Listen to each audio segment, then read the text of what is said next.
Trump के beautiful bill के खिलाफ मस्क ने खोला मोर्चा।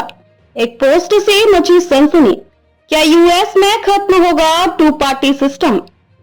क्या अमेरिका की राजनीति में एक बड़ा बदलाव आने वाला है?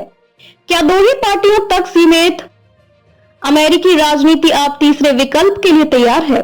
अरबपति और टेस्ला के सीईओ एलन मस्क के हालिया बयान और पोस्ट ने इस बार बहस को नई दिशा दे दी है। अमेरिका में 4 जुलाई को स्वतंत्रता दिवस के अवसर पर जहां पूरा देश जश्न में डूबा था, वहीं एलन मस्क ने सोशल मीडिया पर एक ऐसा सवाल पूछ लिया जिसने अमेरिकी राजनीति में भूचाल ला दिया।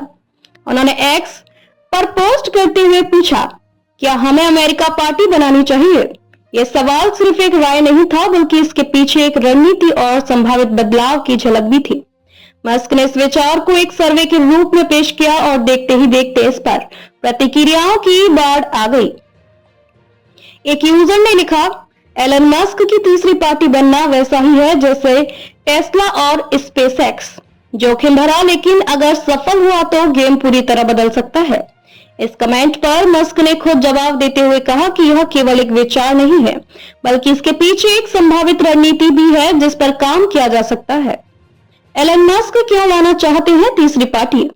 इस पूरी चर्चा के पीछे एक मुख्य कारण है अमेरिकी राष्ट्रपति डोनाल्ड ट्रंप का नया कानून प्रस्ताव, जिसका नाम है वन बिग ब्यूटीफुल बिल। इस बिल को लेकर मस्क और ट्रंप के बीच गहरा मतभेद सामने आया है। इस बिल के तहत आने वाले 10 वर्षों में अमेरिका के फाइनेंशियल बजट पर अनुमानित रूप से $3.3 ट्रिलियन का अतिरिक्त बोझ बढ़ सकता है। एलन मस्क का मानना है कि यह कानून आर्थिक रूप से आत्मघाती हो सकता है, जिससे सरकार की खर्चीली योजनाएं और अक्षमता और बढ़ेगी। टेक इंडस्ट्री और स्टार्टअप्स पर प्रभाव। एलन मस्क का मानना है कि यह बिल खासकर टेक कंपनियों और स्टार्टअप सेक्टर पर बुरा असर डालेगा। उनका कहना है कि इससे नवाचार रुकेगा और बाजार में प्रतिस्पर्धा पर गलत असर पड़ेगा। मस्क के मुताबिक यह बिल केवल दिखावटी है और देश को आर्थिक रूप से पीछे धकेल देगा। ट्रंप की प्रतिक्रिया। डोनाल्ड ट्रंप ने भी पलटवार करते हुए एलन मस्क को चेतावनी दी है। उन्होंने कहा कि मस्क की कंपनियों को मिलने वाली संघीय सब्सिडी, फेडरल सब्सिडीज को रद्द किया जा सकता है। इसके साथ ही उन्होंने यह भी संकेत दिया कि मस्क की आवर्जन स्थिति की दोबारा जांच करवाई जा सकती है। यह सीधा संकेत था कि अगर मस्क ने सार्वजनिक तौर पर विरोध जारी रखा तो उनकी कंपनियों पर दबाव बनाया जा सकता है। इसके बाद एलन मस्क ने डीओजीई के चीफ के पद से इस्तीफा भी दे दिया। क्या खत्म होगा टू पार्टी सिस्टम?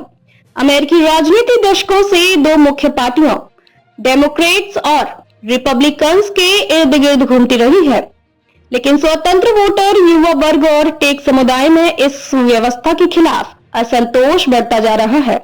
क्या अमेरिका अब सिर्फ 2 पार्टी नहीं बल्कि 3 विकल्पों के साथ आगे बढ़ेगा? और क्या एलन मस्क वाकई में एक राजनीतिक आंदोलन खड़ा कर सकते हैं? इन सवालों के जवाब आने वाले समय में मिलेंगे, लेकिन इतना तय है कि यह चर्चा अब थमने वाली नहीं है। इस तरह की और गहराई से विश्लेषण वाली खबरों के लिए जुड़े रहिए। धन्यवाद।